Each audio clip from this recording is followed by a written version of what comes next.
J'ai le plaisir de vous présenter Cao d'Espy, que beaucoup connaissent, à propos d'un livre, le deuxième de notre collection Cercle de l'Aréopage. Ce livre a pour titre Saint-Pétersbourg, capitale spirituelle et intellectuelle. Et on peut dire que cette ville, en quelque sorte, a fait basculer la Russie dans le monde occidental, XVIIe, XVIIIe siècle. Ce livre est le résultat, le fruit de plusieurs conférences qui ont eu lieu dans le cadre du Cercle. Mais ce travail était bien augmenté et sans prétention, on peut dire que c'est un livre d'art et il peut servir d'introduction à la connaissance des grands auteurs qui ont illustré la littérature russe et il peut servir de préparation à un voyage, d'ailleurs que vous-même vous organisez régulièrement. Tout à fait. Alors, ce livre, c'est le résultat de 23 années à Saint-Pétersbourg réunies en 23 voyages. Mais il est particulier dans ce sens que je ne m'occupe que de la culture, c'est-à-dire que Saint-Pétersbourg est une capitale culturelle, c'est reconnu comme tel, et depuis la création de Saint-Pétersbourg par Pierre le Grand, il a utilisé la culture pour faire une nouvelle Russie, en quelque sorte. Donc vous avez raison, la musique, la poésie, la littérature. Alors je parle des grandes écoles, je parle de toute cette comment dirais-je, oui, cette recherche culturelle que Pierre le Grand a fait pour transformer un peuple qui était resté à l'esprit médiéval et clérical. Il en a fait un pays moderne parce qu'il voulait l'ouvrir commercialement, militairement, tout ça avec l'Occident. Alors oui, alors c'est pour ça que on dit quelquefois Saint-Pétersbourg, fenêtre ouverte sur l'Europe, c'est certain. C'est pas Pouchkine qui l'a dit, contrairement à ce que l'on dit. C'est un Italien qui a écrit un livre sur Saint-Pétersbourg, entre autres sur des voyages qu'il faisait. Alors, moi je connais bien Saint-Pétersbourg, c'est une ville qui m'a passionné dès que je l'ai rencontrée, et que je l'ai piétinée, si j'ose dire. Je suis allé à Saint-Pétersbourg pour présenter un compositeur français qui s'appelle Déodat Sévrac. Et à ce moment-là, la directrice d'une association culturelle importante m'a dit « On voudrait effacer 70 ans de bolchevisme. Qu'est-ce que l'on peut faire ?» Alors c'est là que j'ai commencé à m'intéresser à Saint-Pétersbourg et notamment au ballet russe, qui a été le premier thème que nous avons développé et ce qui a été l'enjeu d'ailleurs de mon premier livre qui s'appelle Serge Pavlovitch de Diaghilev, un pont entre la Russie et la France. Ce livre est complémentaire en quelque sorte de celui-ci, puisque dans celui-ci je parle de tout, sauf de la peinture et de la danse. Et alors que chacun connaît l'école de danse russe, qui est une école absolument extraordinaire, mais qui est née de la culture française. C'est en 1734 que la fille de Pierre le Grand fait venir un maître de ballet pour apprendre à danser au personnel du palais, des palais. Et c'est un peu comme sous Louis XIV qui faisait sa culture en faisant des danseurs. Et bien là, ça a été la danse et la musique. Alors la musique est consubstantielle à la vie de Saint-Pétersbourg. Parce que Pierre le Grand a eu l'idée il a eu beaucoup d'idées pour moderniser son pays. Interdiction des barbes, costumes à l'européenne, et surtout, on leur apprenait de la musique européenne et la musique russe, si tant est qu'il y ait eu vraiment une musique russe, n'était pas prise au sérieux. En fait, c'était surtout de la musique liturgique. Alors quand on connaît tout ce que la musique russe a donné de grands noms. Alors bien sûr, elle naît vraiment au XIXe siècle, dans les années 1830, quand Mikhail Glinka prend conscience qu'il faut créer une musique nationale. Et à ce moment-là, il va marier la musique populaire avec la fugue occidentale. Et cette réaction est dans la lignée de celle de Pouchkine, qui va relancer la langue russe, parce que jusqu'avant, comme dit Pouchkine, il parlait la langue de l'Europe, c'est-à-dire le français.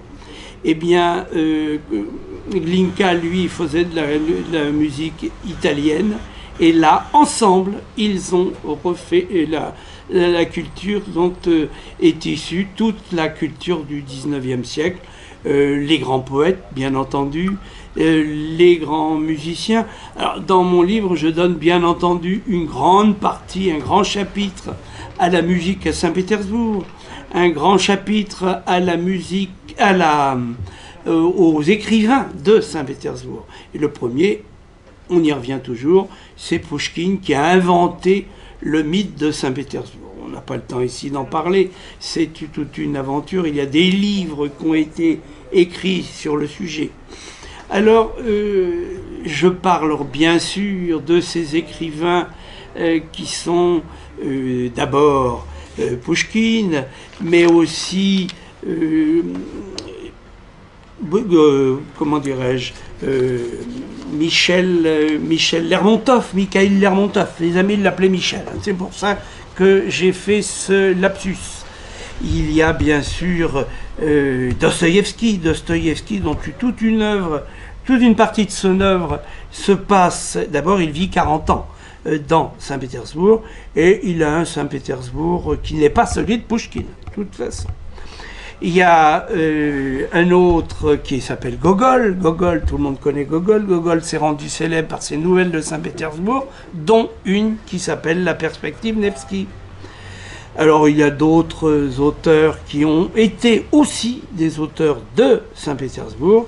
Il y a Zinaïda Hippius qui finira sa vie en France, qui a été la grande prophétesse en quelque sorte du symbolisme à Saint-Pétersbourg. Il y a eu Bloch, alors qui a mal tourné, puisqu'il a collaboré beaucoup avec le régime soviétique, dont il est mort d'ailleurs, puisqu'il se faisait des idées comme souvent ce qu'on appellerait les bobos, et il est mort d'épuisement, il est mort de découragement, comme son camarade Essénine, le jeune Essénine, qui est mort pendu dans sa chambre. On n'a jamais su si c'était vraiment lui qui s'était pendu, et il y a de bonnes raisons pour que ça ne le soit pas, mais il commençait, comme il avait compris que la culture soviétique était un mensonge permanent et qu'elle s'attaquait à ce qu'il avait de plus cher, c'est-à-dire la terre russe. Il était fils de Koulak, et il n'a pas eu le courage de vivre. Alors, il s'est d'abord enfermé dans l'alcoolisme, et jusqu'à ce suicide, entre guillemets, qui a eu lieu dans un hôtel de Saint-Pétersbourg. Après, c'est marrant parce qu'à peine était-il mort qu'on l'a fait disparaître de partout. On ne le citait plus, alors qu'avant, il était le héros poétique russe. Et j'ai bien dit russe, pas soviétique, un peu aussi, mais il chantait, je veux dire, sa terre surtout. Alors la terre russe, c'est son grand... Alors là, plus il disparaît, on ne trouve plus ses livres, et il devient, et il est toujours un des grands, très agréables poètes. Lisez donc sa prose, c'est extraordinaire. Il y a Brodsky, bien sûr, il y a d'autres, je ne peux pas les citer tous. Ils se réunissent dans des milieux, et notamment dans l'immeuble Mourouzi. J'en profite pour signaler que la préface de mon livre a été faite par le prince Constantin Mourouzi, et qui est le président d'une association pour Saint-Vladimir. Saint-Vladimir et l'association européenne de Saint-Vladimir. Alors, que dire encore de Saint-Pétersbourg? Il y aurait tellement à dire, et j'en dis beaucoup, mais toujours avec ce petit regret, cette petite soif de ne pas pouvoir livrer tout ce que j'ai à dire sur cette ville merveilleuse.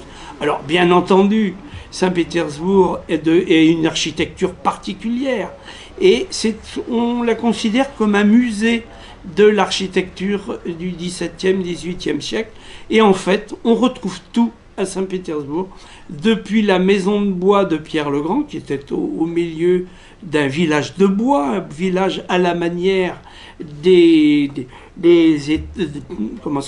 autres villes russes, mais là, très vite, au début, Pierre le Grand n'a pas l'intention de faire une ville, il a simplement fait une forteresse, et pour défendre le pays contre les Suédois qui veulent attaquer le pays.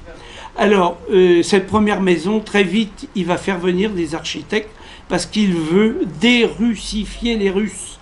Et il fait venir des architectes italiens, des Allemands, Français, et des urbanistes qui sont français. Alors au début, français ou italiens, enfin, c'est toujours un mélange d'Européens.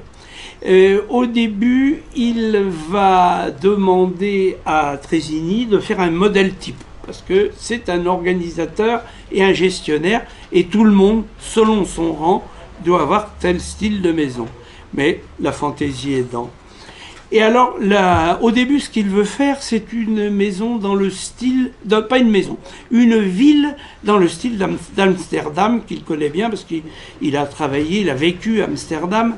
Et mais quand il va venir en France, en 1726, je crois, je me souviens plus de la date, il va être estomaqué par Versailles, et il va demander à Leblond, un architecte, de venir faire le plan de Versailles, le plan de Saint-Pétersbourg, qui est basé autour de 3 avenues, comme les 3 avenues qui partent du château de Versailles. Versailles va être un des modèles, bien entendu, et va être encore un des modèles chez ses successeurs, puisque la France va avoir beaucoup d'importance dans la culture russe, jusqu'au XIXe siècle, où les slavismes vont essayer de faire une autre architecture. Alors ce qui est amusant, c'est qu'à côté du théâtre Alexandrinsky, un beau théâtre dorique, vous avez un immeuble qu'on appelle de style russe, un style médiéval, et qui n'a donc plus rien à voir avec Saint-Pétersbourg. Et un des immeubles, enfin des monuments les plus célèbres de Saint-Pétersbourg, c'est la cathédrale sur le sang versé, qui elle est vraiment dans un style russe. C'est en 1883, je crois, quand Alexandre III veut re-russifier et faire disparaître l'architecture, pas d'y faire disparaître, non, remplacer l'architecture néo-baroque ou classique par un style de coupole, enfin bon, c'est pourtant cette église que l'on représente partout pour représenter Saint-Pétersbourg. Mais ça fait partie des choses que l'on croit éternelles et en fait qui sont récentes, comme les poupées russes, qui ont été inventées à la fin du 19e siècle et même vraiment en 1901, et qui maintenant paraissent comme de tout temps être le symbole de la Russie. Alors, venez visiter Saint-Pétersbourg, vous ne serez pas déçus. J'organise effectivement pour des associations des voyages à Saint-Pétersbourg. Le prochain est prévu du 16 septembre au 23 septembre. Et le livre va être disponible dans les jours qui viennent. Je vous invite à venir à l'acheter parce que c'est quand même un très beau livre.